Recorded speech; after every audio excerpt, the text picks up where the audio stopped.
Welcome friends, Shivam Das YouTube চ্যানেলে আপনাদের সবাইকে স্বাগত জানাই। তো বন্ধুরা, আজকে সকাল সকালই ভিডিওটি রেকর্ডিং করছি। কলকাতা বিশ্ববিদ্যালয় থেকে বিএড অ্যাডমিশন 2024 শিক্ষাবর্ষের নোটিফিকেশান জারি হয়েছে। তো কী সেই নোটিফিকেশান? কলকাতা ইউনিভার্সিটির আন্ডারে প্রধান দুটি কলেজে এই বিএড অ্যাডমিশন প্রক্রিয়াটি শুরু হয়েছে। তো কোন দুটি কলেজ, সে দুটি কলেজকে জেনে নেব।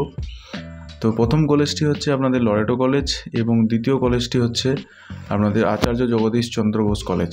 দুটো কলেজই খুবই নামকরা কলেজ এবং দুটো কলেজের বিএড নোটিফিকেশানটি অন্যান্য বিএডের যে নোটিফিকেশানগুলো বেরোয় তার থেকে একটু আলাদা।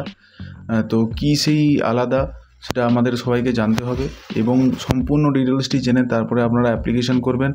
না হলে দুটো কলেজের ক্রাইটেরিয়া আলাদা, যদি না জানেন তাহলে আপনাদের কিন্তু ফর্ম ফিল আপ করতে এবং 2 বছরে আপনাদের যে কোর্সটি রয়েছে সেই কোর্সটি ইনভ্যালিডও হয়ে যেতে পারে। তো সম্পূর্ণ ভিডিওটি দেখুন, স্কিপ না করে। তো ওয়েলকাম বন্ধুরা, শিবম দাস ইউটিউব চ্যানেলে আপনাদের সবাইকে স্বাগত। এবং এই চ্যানেলে যারা নতুন আছেন অবশ্যই চ্যানেলটিকে সাবস্ক্রাইব করে রাখুন, কারণ এই চ্যানেলে বিএড সংক্রান্ত, চাকরি সংক্রান্ত, বিভিন্ন শিক্ষা সংক্রান্ত আপডেট সবার আগে দেওয়া হয়। তো চলুন ভিডিওটি শুরু করা যায়। তো বন্ধুরা, আমরা প্রথম যে নোটিফিকেশানটি বেরিয়েছে জেনে নেব, সেটি লরেটো কলেজ থেকে। লরেটো কলেজ একটি ইংরেজি মাধ্যম একটি কলেজ এবং এই কলেজে বিএড ডিগ্রিটি করানো হয় এবং এটি একটি প্রাইভেট এডেড কলেজের মধ্যে পড়ে। ক্যালকাটা ইউনিভার্সিটির মধ্যে কয়েকটি কলেজ আছে, 5 থেকে 10টা মতো আরও হবে, যে কলেজ এখনও বর্তমানে ক্যালকাটা ইউনিভার্সিটির আন্ডারে রয়েছে এবং সেই কলেজ থেকে কিন্তু বিএড ডিগ্রিটি করানো হয়। তো লরেটো কলেজও ক্যালকাটা ইউনিভার্সিটির আন্ডারে একটি কলেজ এবং এটি এনসিটি অ্যাফিলিয়েটেড এবং এখানে যে অ্যাডমিশান প্রসিডিওরটি শুরু হচ্ছে সেটি 2 তারিখ থেকে শুরু হবে এবং যেটি শেষ হবে 7 তারিখের মধ্যে। কিন্তু এই যে নোটিফিকেশানটা যেটি বেরিয়েছে, কিন্তু সেই নোটিফিকেশানে অন্যান্য যে বিএড নোটিফিকেশান বেরোয় তার থেকে একটু আলাদা। কেন বলছি? কারণ অন্যান্য জায়গায় মেরিটের ভিত্তিতে আপনাদের যে প্যানেল মেরিট স্কোরিংটা বের হয় এবং তারপরে আপনাদের কিন্তু অ্যাডমিশন প্রসিডিওরটি হয়। এখানে কিন্তু রিটিন এক্সাম হবে এবং সেই রিটিন এক্সামটা নির্দিষ্ট তার ডেট টাইমও দিয়ে দেওয়া হয়েছে, তার নির্দিষ্ট অ্যাডমিট কার্ডও দেওয়া হবে। তো সম্পূর্ণ ডিটেলসটি আজ জানবো। তো বন্ধুরা, 10 তারিখে মূলত আপনাদের রিটিন টেস্ট যেটি হবে এবং একটা তাদের মিটিং ডাকা হয়। তো ওই মিটিংয়ে আপনাদের কিন্তু যোগদান করতে হবে 10 তারিখে এবং তারপরেই 11, 12, 13 তারিখে আপনাদের কিন্তু সেই রিটিন টেস্ট এক্সামিনেশনের কথা বলা হয়েছে। তো যেখান থেকে কিন্তু আপনাদের এই রিটিন টেস্টটা অ্যাটেন্ড করতে হবে। যদি এই রিটিন টেস্টটা অ্যাটেন্ড না করেন বা ওই দিন যে মিটিং যেটা রয়েছে 10 তারিখে সেই মিটিং যদি অ্যাটেন্ড না করেন তাহলেও কিন্তু আপনাদের কিন্তু অ্যাডমিশন প্রসিডিওরটি ক্যান্সেল হয়ে যেতে পারে। খুবই একটি স্ট্রিক্ট রুল কিন্তু প্রণয়ন হয় এই কলেজটায় এবং এই যে কলেজে আপনাদের ইনস্ট্রাকশন থাকবে সেটা ইংলিশ মোডে আপনাদের কিন্তু ইনস্ট্রাকশন করা হবে। টোটাল যে সিট সংখ্যা রয়েছে সেটি 50টি সিট সংখ্যা রয়েছে। জুন মাস পর্যন্ত যাদের বয়স 40 বছর তারা কিন্তু এখানে অ্যাপ্লিকেশান করতে পারবেন এবং যে আপনাদের ফাইনাল মেরিট লিস্টে যেটা পাবলিশড হবে, এখানে রিটিন এক্সামিনেশন হবে যেটা বললাম 11, 12 এবং 13 তারিখে। তারপরে কিন্তু আপনাদের যে মেরিট প্যানেলটা বেরোবে সেটা 19 তারিখে বেরোবে এবং আপনাদের যে অ্যাডমিশন প্রসিডিওরটি শুরু হবে সেটা 20 থেকে 22 তারিখের মধ্যে কিন্তু আপনাদের অ্যাডমিশন প্রসিডিওরটি কমপ্লিট করে নিতে হবে। এবারে আপনাদের মনে প্রশ্ন যে আপনারা কোন কোন বিষয়ে এখানে অ্যাপ্লিকেশান করবেন, তো সেই সমস্ত বিষয়গুলো জেনে নেব এবং তার ফি স্ট্রাকচার কী আছে সেটাও জেনে নেব।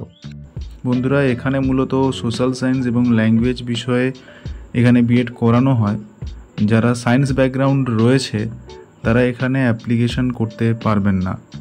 যে যে বিষয়গুলোতে আপনারা এই ইনস্টিটিউশনে অ্যাপ্লিকেশান করতে পারবেন সেগুলো হচ্ছে বাংলা, ইংরেজি, হিন্দি, ইকোনমিক্স, ভূগোল এবং ইতিহাস।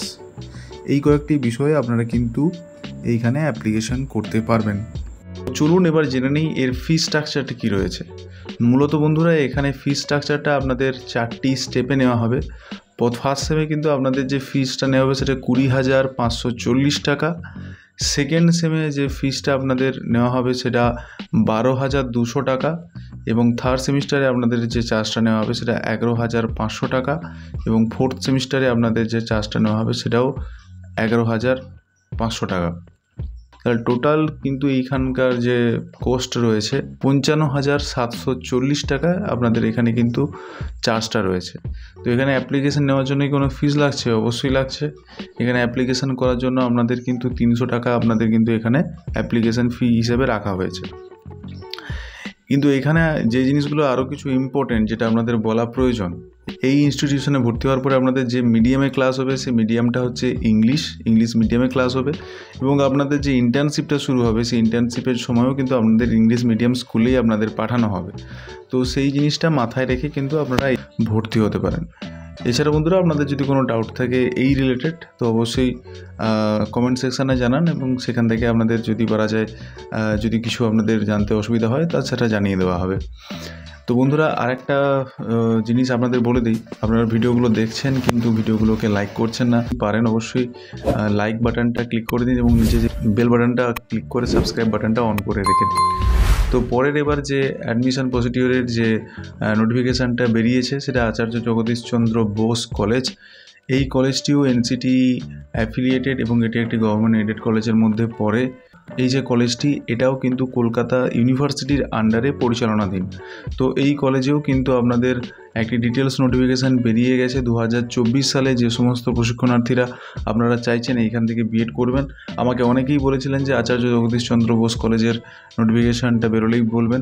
তো মূলত এটি 13 তারিখেই নোটিফিকেশানটি জারি হয়েছে। এইখানে যে অ্যাডমিশন ক্রাইটেরিয়াতে বলেছে, এই অ্যাডমিশন প্রসিডিওরটি শুরু হচ্ছে 2 তারিখ থেকে 13 তারিখ। লরেটো কলেজ ছিল 1 তারিখ থেকে 7 তারিখ। এই তারিখগুলো মাথায় রাখবেন। এবং এর যে আপনাদের মেরিট লিস্ট যেটা পাবলিশড হবে সেটা 13 তারিখে পাবলিশড হবে, এবং সেটা প্রভিশনাল মেরিট লিস্ট হবে, ফাইনাল মেরিট লিস্ট নয়। তারপরেও যদি কোনো কারেকশান থাকে, ভেরিফিকেশান কমপ্লিট হবে, তারপরে কিন্তু আপনাদের 17 তারিখে আপনাদের কিন্তু ফাইনাল মেরিট লিস্ট পাবলিশড হবে, এবং সেই ফাইনাল মেরিট লিস্টের ভিত্তিতে কিন্তু আপনাদের সিলেকশন হবে। তো এখানে রিটিন টেস্ট হচ্ছে কিনা আপনাদের অবশ্যই জানা থাকবে, কিন্তু বন্ধুরা এখানে কোনো রিটিন টেস্ট হচ্ছে না। মূলত আপনাদের কিন্তু স্কোরিংয়ের ভিত্তিতে আপনাদের এই মার্কিংটা হবে। কিন্তু এই স্কোরিংটা অন্যান্য যে কলেজগুলোর ক্ষেত্রে যে টোটাল আপনাদের গ্র্যাজুয়েশনের নাম্বারের ভিত্তিতে হয়ে যায়, সেইটা এখানে হবে না। মূলত এলিজিবিলিটি দুইটাও কলেজের ক্ষেত্রে সেম। সেক্ষেত্রে আপনাদের যদি গ্র্যাজুয়েশানে 50% থাকে এবং যদি আপনারা ইঞ্জিনিয়ারিং স্টুডেন্ট হন তাহলে আপনাদের 55% এখানে লাগছে। এছাড়া আপনাদের যারা এসসি কাস্ট থেকে বিলং করেন বা অন্যান্য যারা রিজার্ভেশন ক্যাটাগরির স্টুডেন্টের মধ্যে পড়েন তাদের ক্ষেত্রে সেই রিল্যাক্সেশনটা দেওয়া হয়েছে। এইখানে যে আপনাদের অ্যাপ্লিকেশান করবেন, সেই অ্যাপ্লিকেশান করার সময় আপনাদের কিছু বিষয় অবশ্যই মাথায় নজর রাখতে হবে। কারণ এইখানে টোটাল যে আপনাদের সেকেন্ডারি এডুকেশানের বা আপনাদের মাধ্যমিক স্তরের দেবেন সেটা বেস্ট অফ 5 আপনাদের কিন্তু এই নাম্বারটা র্যাঙ্কিং করতে হবে। সেটা আপনার মোটামুটি যে 7টা সাবজেক্ট থাকে সেই 7টা সাবজেক্টের মধ্যে 5টা সাবজেক্ট বাছতে হবে। সেক্ষেত্রে ল্যাঙ্গুয়েজ সাবজেক্ট দুটো যেটা আছে বাংলা এবং ইংরেজি, এটাকে কম্পালসারি রাখতে হবে। বাদ বাকি বেস্ট অফ 3 তার ভিত্তিতে কিন্তু আপনাদের মাধ্যমিক স্তরে কিন্তু আপনার তার স্কোরিংটা কিন্তু আপনাদের হবে। এবং যেটা বলা হয়েছে এইচএস স্তরের ক্ষেত্রে আপনাদের কিন্তু বেস্ট অফ 4 এর মধ্যে সেটা অপশনাল সাবজেক্ট যেটা আছে সেই অপশনাল সাবজেক্টও ইনক্লুডেড হতে পারে, কিন্তু বেস্ট অফ 4 এর ভিত্তিতে কিন্তু আপনাদের এই স্কোরিংটা হবে এইচএসের ক্ষেত্রে। তো কোনো মতে আপনারা টোটাল যে পার্সেন্টেজটা আছে এইচএসে সেটা দেবেন না বা মাধ্যমিক স্তরে। তো সেটা অবশ্যই ভালো করে দরকার পড়লে নোটিফিকেশানে গিয়ে ভালো করে নোটিফিকেশানটা পড়ার পরে কিন্তু আপনারা এখানে অ্যাপ্লিকেশান করবেন। কারণ সামান্য কিছু ভুল ত্রুটির জন্য আপনাদের স্কোরিংটা পিছিয়ে গেলে আপনাদের কিন্তু সেই মেরিটে অনুযায়ী চান্স হয়তো এই কলেজে পাবেন না।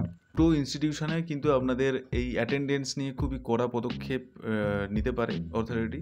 তো সেক্ষেত্রে আপনাদের কিন্তু 80% অ্যাটেন্ডেন্স কিন্তু মাস্ট বি আপনাদের এই কোর্সে। যাদের স্কোর কিন্তু 50%-এর নিচে চলে যাবে অ্যাটেন্ডেন্স, তাদেরকে কিন্তু তারা এক্সাম দিতে দেবে না। তো সেক্ষেত্রে 50%-এর উপরে কিন্তু আপনাদের যদি না অ্যাটেন্ডেন্স থাকে তাহলে আপনাদের কনসেশনের ভিত্তিতে কিন্তু আপনারা এক্সাম দিতে পারবেন। তো সেক্ষেত্রে আপনাদের অ্যাডমিশন বিষয়টা খুবই সিকিউর থাকবে। এছাড়া যে আচার্য জগদীশচন্দ্র বোসে আপনাদের সেকেন্ড সেমিস্টারে 4 উইকের একটা ইন্টার্নশিপ আছে, এবং থার্ড সেমিস্টারে এবং 16 উইকের আপনাদের কিন্তু একটা ইন্টার্নশিপ আছে। এই দুটো ইন্টার্নশিপ আপনাদের করতে হবে মাস্ট বি। যারা সিজিপিএ প্যাটার্নের স্কোরিং ফিল করছেন তাদের কিন্তু সমস্ত ডকুমেন্টস পিডিএফ করে সেটা কিন্তু আপনাদের আপলোডের কথা বলা হয়েছে। তো অবশ্যই সেটা মাথায় রাখবেন অ্যাপ্লিকেশন করার সময়। এরপর আসি আপনারা কোন কোন বিষয়ে এখানে আচার্য জগদীশচন্দ্র বোস কলেজে অ্যাপ্লিকেশন করতে পারবেন। আপনারা অনেকে বলেন যে পলিটিক্যাল সায়েন্সের মতো কোনো সাবজেক্ট অন্যান্য জায়গায় ইনস্টিটিউশনের সন্ধান পাচ্ছেন না। তো আচার্য জগদীশচন্দ্র বোস কলেজে পলিটিক্যাল সায়েন্সের মতো সাবজেক্টও কিন্তু করানো হচ্ছে। তো যে সমস্ত স্টুডেন্টরা পলিটিক্যাল সায়েন্স দিতে চাইছেন বা পলিটিক্যাল সায়েন্স নিয়ে বিএড করতে চাইছেন তারা এখানে অ্যাপ্লিকেশন করুন। মূলত এখানে 3টি ল্যাঙ্গুয়েজ গ্রুপ রয়েছে, হিন্দি, বাংলা এবং ইংলিশ। এছাড়া লাইফ সায়েন্স এবং ফিজিক্যাল সায়েন্স, লাইফ সায়েন্সের ক্ষেত্রে জুওলজি, বোটানি এবং ফিজিওলজি, এই তিনটে গ্রুপের স্টুডেন্টরাই কিন্তু এখানে লাইফ সায়েন্সে অ্যাপ্লিকেশন করতে পারবেন। এবং যারা ফিজিক্যাল সায়েন্সে অ্যাপ্লিকেশন করতে চাইছেন তাদের হচ্ছে ফিজিক্স বা কেমিস্ট্রির মধ্যে যে কোনো একটি সাবজেক্ট থাকলে তারাও কিন্তু এখানে কোনো একটা মেথড সাবজেক্টে আপনার ফিজিক্যাল সায়েন্সকে অ্যাজ এ মেথড সাবজেক্ট হিসাবে আপনার কিন্তু এখানে অ্যাডমিশন নিতে পারেন। এছাড়া সোশ্যাল সায়েন্স গ্রুপ হিসাবে হিস্ট্রি, জিওগ্রাফি এবং পলিটিক্যাল সায়েন্স আপনাদের এখানে রয়েছে। এবারে আসি ফি স্ট্রাকচারের কথায়। 2023 সালে যে ফি স্ট্রাকচার কলেজের ওয়েবসাইটে রয়েছে 23 থেকে 24 শিক্ষাবর্ষের, সেখানে কিন্তু 33,400 টাকার কথা কিন্তু বলা হয়েছে। এটা ফি স্ট্রাকচার রয়েছে আপাতত কলেজের। তো এটাই মোটামুটি দুটো কলেজের ডিটেলস দিয়ে দিলাম। এছাড়াও যদি আপনাদের কোনো ডাউট থাকে অবশ্যই আমাকে কমেন্ট সেকশানে জানান। এছাড়া আমাদের হোয়াটসঅ্যাপে একটা গ্রুপ রয়েছে, ওই গ্রুপে জয়েন করেও আপনারা জানাতে পারেন। সেখানে আমি অ্যাক্টিভ থাকি, তো ওইখানে যদি পারা যায় সেখানে আপনাদের উত্তর দিয়ে দেওয়ার চেষ্টা করব। এছাড়া বন্ধুরা যারা চ্যানেল নতুন আছেন অবশ্যই সাবস্ক্রাইব বাটনটা অন করে রাখবেন, এবং যদি ভিডিওটি ভালো লাগে, এক বিন্দু যদি আপনাদের এখান থেকে কোনো উপকার লাগে, ভিডিওটিকে লাইক করতে ভুলবেন না, এটা হাম্বল রিকোয়েস্ট। তো দেখা হচ্ছে নতুন কোনো ভিডিওতে। Thanks for watching this video.